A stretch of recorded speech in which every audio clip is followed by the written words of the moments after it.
Morning, Tom. The stable's got a solid team in on Melbourne Cup Day. Race 1 at Flemington is for the 2-year-olds over the 1,000. We have Triss, a 30 to 1 chance in the market. I really like her. I love 2-year-olds that have had the benefit of a race start, and more importantly, she's had a race down the straight, so I think she can make a sharp improvement. 2 runners in race 3 over 2,800. Both emergencies though, Honey Steals Gold. They're probably unlikely to get a run, both of them, and Packing Empire. Not many people want to scratch on Melbourne Cup Day. Fair enough. Chad Schofield takes the ride on Golden Mane in the 4th over 1,400, barrier 17. Running short of his distance and a very tricky gate, so I'd say that he'll probably need the run. Tashby also runs in the 4th, he's 14 to 1. I think he's going really well. He's won at Flemington at the 1,400.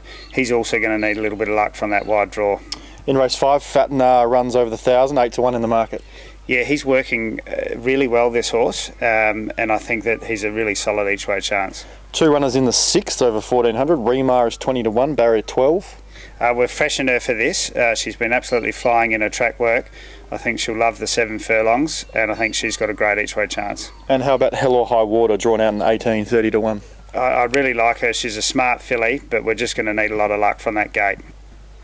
Tom, the Melbourne Cup is race 7 on the program. Criterion is drawn nicely in barrier 4. He's 15 to 1. Well, as everyone knows, his form is excellent. He's at trial at the 2 miles. Couldn't have him any fitter. Very thrilled with the barrier draw of barrier 4. He should settle in the first half, and if he relaxes nicely, I think he'll be in it for a hell of a long way. And the Geelong Cup winner Al Moonquith, 15 to 1, also in the Cup. He's drawn 10.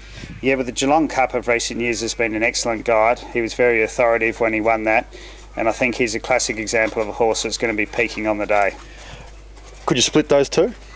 Very hard to split them, but I think you'd be crazy not to put them in your multiples. And Angus Gold joins us for a word on Al Moonquith. Of course, Angus represents Sheikh Hamdan of Shadwell. Angus, what are your thoughts on Al Moonquith heading into the Melbourne Cup on Tuesday?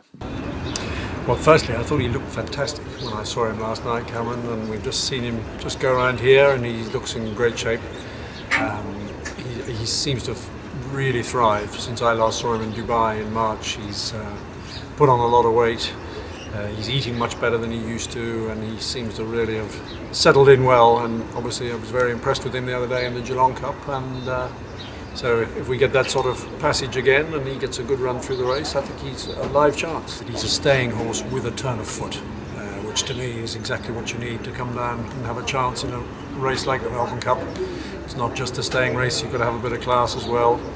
And the other factor was that Mike de Kock, who trained him for Sheikh Hamdan in Dubai, he said to me, you must send this horse down to Melbourne for those 2 reasons, that he's got a bit of class, but he's also got a turn of foot. Hopefully he'll say the trip. He didn't stay. We ran him once at 2 miles in Dubai, and he didn't quite get home, but he had to come from a long way back that day. And I think with any luck, as I say, we'll see where the draw puts us. But if he could just sit mid-division with cover and settle, I think he'll be a right chance. Race 8 over 1,800. Jacquinot Bay has drawn barrier 6. He's 12 to 1. He loves Flemington. He's going really well. He's coming off a last start in a Group 1. He's only beaten 4.1 lengths. I think he's got a good chance. And the race favourite in the 8th is Hiyoshi, 4 to 1. He's really going well, this horse. He's lovely and fit. He's drawn a wide gate, but I think the Flemington track is to his liking, and I think he's going to be riding it. Gregor's runs in the 9th over 1,200. She's 10 to 1. I think she'll appreciate the drop back in distance. She goes well down the straight. I think if she can be let flow, she's got a nice chance in the race. And Pago Rock also runs in the 9th. He's 18 to 1. Yes, he's been racing over 1,400. He's also got good form down the straight. He doesn't win too often, but he's always thereabouts. And also in the 9th is a Fleet of Spree. She's 10 to 1. We're just going to make a decision whether we accept for her on Oaks Day. There's a mare's 1,100 down the straight, so we'll know a bit more later today. 2 runners to close out the day on Cup Day in race 10 over 1,400, starting with a Wild Whale, who's come up the $4 favourite.